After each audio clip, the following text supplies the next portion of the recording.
कागल तालुक्यातील 106 हेक्टर क्षेत्र उन्हाळी पिकांसाठी राखीव ठेवण्यात आलं होतं। यंदाच्या हंगामात 100% उन्हाळी पिकांची लागवड करण्यात आली आहे। सध्या तरी पिकांची चांगली वाढ झाली असून रोग आणि कीड दिसून येत नाही।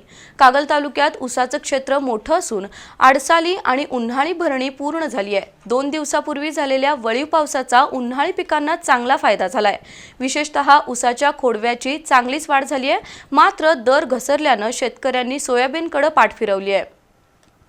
कागल तालुक्यात भात, मका ही तृणधान्य आणि वैशाखी मूग, उडीद या कडधान्यासह उन्हाळी भुईमुगाची लागवड करण्यात आली आहे। भात आणि मक्यासाठी प्रत्येकी 8 हेक्टर क्षेत्र राखीव होतं।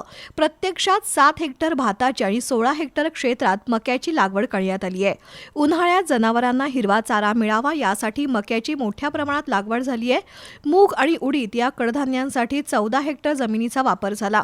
उन्हाळी भुईमुगासाठी 50 हेक्टर आणि उन्हाळी सोयाबीनसाठी 30 हेक्टर क्षेत्र राखीव ठेवण्यात आलं होतं। प्रत्यक्षात 55 हेक्टरवर भुईमुगाची लागवड झाली आहे। यंदा सोयाबीनला चांगला भाव नाही, त्यामुळे कागल तालुक्यातील शेतकऱ्यांनी उन्हाळी सोयाबीन लागवडीकडे जाणीवपूर्वक दुर्लक्ष केलंय।